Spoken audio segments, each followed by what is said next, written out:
This land is your land, this land is my land. From California to the North Fork of Long Island, New York.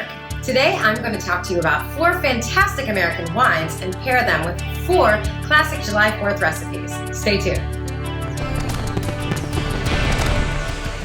This Thursday, on July 4th, Americans from all across the United States from diverse backgrounds will come together to eat traditional American foods like burgers and hot dogs and barbecue and traditional regional sides like corn on the cob, macaroni and cheese, collard greens, and so much more.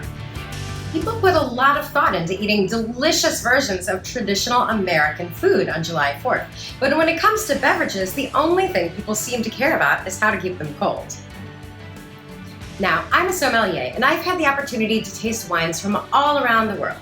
There is truly an art and a science to pairing food and wine in order to bring out the most beautiful qualities of both the food and the wine. If you want to learn more about food and wine pairing, I actually published a guide on my DiVino blog. You can check it out. The link is right down there. There's a very important element in the 4 steps to pairing food and wine, the last one, which is consider local flavor and tradition. That means if there's something you've always had to drink with one of your favorite foods, keep doing it. Or wine and foods that grew up in the same place, evolved over centuries together, generally go well together. So when it comes to American food, why aren't we drinking American wine? For this video, I chose 4 quintessential 4th of July recipes, and I paired them with 4 wines from 4 different states in our great union: California, New York, Oregon, and Washington. It was hard to narrow it down as we're making so much wine all across the United States of America, but I kept it simple. 2 whites, a Pinot Blanc and a Chardonnay, and 2 reds, a Pinot Noir and a blend. You will have to keep watching to find out what's in that blend. Speaking of which, if you haven't yet subscribed, now would be a great time to do it. The link is right down there with the DiVino blog information. In a twist on John F. Kennedy, ask not what this YouTube channel can do for you, but what you can do for this YouTube channel, so I can keep growing and producing videos for you. See? So for this video, I'm going to take you to 4 different July 4th locations. On a picnic, at the table, at the grill, and even poolside. Come on, let's go. There is nothing more charming than a picnic for the 4th of July. The rolling hills of the park, the sound of kids playing, boomboxes vying for the soundtrack, the smell of charcoal wafting in the breeze, and you, with a soggy paper plate, your plastic cup of wine, and hopefully a roll of paper towels nearby.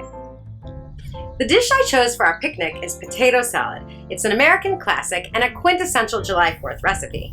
Now, there's a lot of discussion about what makes a good one, and it's usually somebody's aunt who has the secret recipe.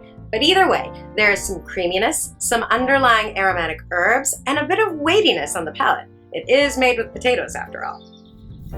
The wine I chose is Heitz Cellar Napa Valley Chardonnay, 2016. This wine is a classic Napa-style Chardonnay. That means a lot of ripe fruit, bright crisp acidity, notes of green apples, and a little bit of French oak aging, but not too much.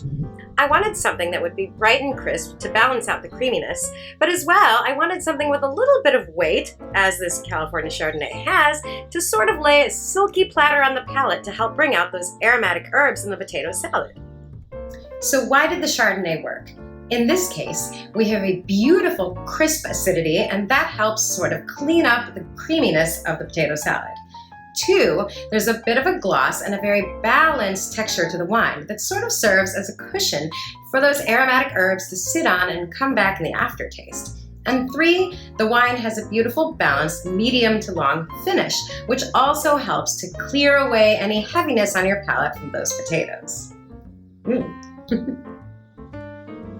Like every American holiday, you can count on a bounty at the table for July 4th. Now, in America, we do everything bigger, and some things we actually do better, like hamburgers, for example. For this recipe, I created bacon cheddar cheese sliders. Not only because sliders look cuter on film, it's also easier to have a slider in one hand and a glass of wine in the other.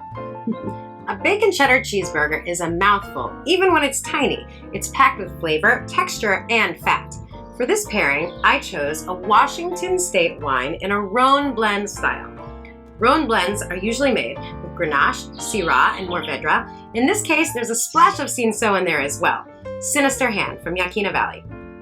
This wine is packed with powerful fruit aromas. It's lightly oaked, but not too much. There's a beautiful peppery finish, not only from the wood, but also from the Syrah and Grenache, which gives a peppery, fruity flavor. This is a big, bold balance to this luscious bacon cheddar cheeseburger. So why does this Rhone-style red blend work with our mini cheeseburger? Well, for starters, as we said, the cheeseburger is a complex melange of flavors and textures. This wine is also a complex blend of flavors, considering it's made of 4 different grape varieties. 2, we have intense aroma and intense flavor. This wine is packed with ripe and jammy fruit notes as well as some peppery qualities. 3, there's a clean and balanced acidity and a peppery quality on the palate, which helps skim away some of that fat and that cream and from the cheese and the meat, keeping your mouth fresh and ready for another juicy bite. You can do a lot on the grill for July 4th, but since I'm already making hamburgers, I wanted to represent the white meat eaters in the crowd. So I present to you Kansas City style barbecued chicken legs. Check them out. Now, you could also make this recipe in the oven, but it's July, so get outside. The sauce is sticky, smoky, and sweet. We've got crispy chicken skin and really juicy meat inside, ideally. So this requires a wine that is crisp to balance out some of that fattiness. It's got some smoke, it's got some spice, and a medium intensity and a nice long finish. For this dish, I chose Erath Pinot Noir from Oregon. It has a searing red fruit notes, and it also has a beautiful clean acidity to help balance the fattiness of that crispy chicken skin.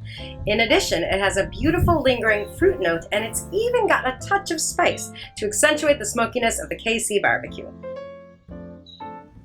So why does the Pinot Noir work? For one thing, this wine is a lot lighter in style and body than the Rhone-style red blend.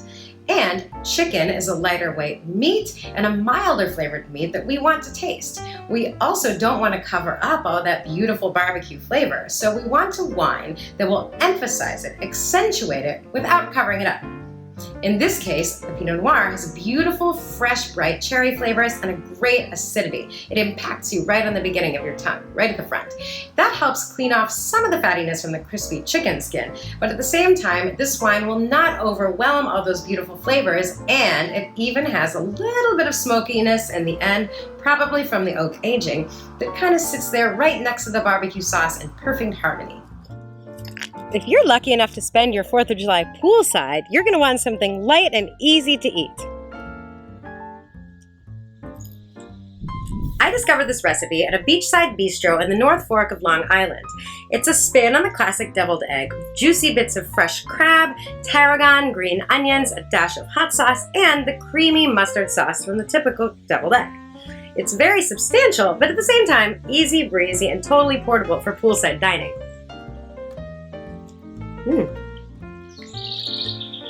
For this recipe, I paired Lieb Cellar's Pinot Blanc, also from the North Fork of Long Island. This wine is fascinating. Whereas Pinot Blanc usually grows in cool climate regions like Austria, Germany, Alsace, France, and northern Italy, in this case it's growing on the Atlantic coast in Long Island, which is significantly warmer. That said, the wine has beautiful varietal characteristics of Pinot Blanc, floral notes, a light citrus note, as well as a quiet minerality. In this case, the finish is also reminiscent of the sea, so this wine is true to its varietal character as well as its terroir in Long Island, New York. Okay, we're out of the pool and back in the classroom. Let's just make sure that last pairing was clear when there's not an inflatable swan floating around to distract you. So why does our Pinot Blanc work? For one thing, as I said, I chose a wine from the same place as I got that recipe, so we do have an element of local flavor, as well as the crab meat that comes from the Atlantic coast. This wine comes from the Atlantic coast. That makes sense. There's also a sea salty quality to the Pinot Blanc, so that works to sort of draw out the crab flavors. But texturally speaking, we have a balanced palate. It's crisp, but not too sharp, so it's just enough to kind of skim that egg yolk and creaminess off your palate without washing it all away.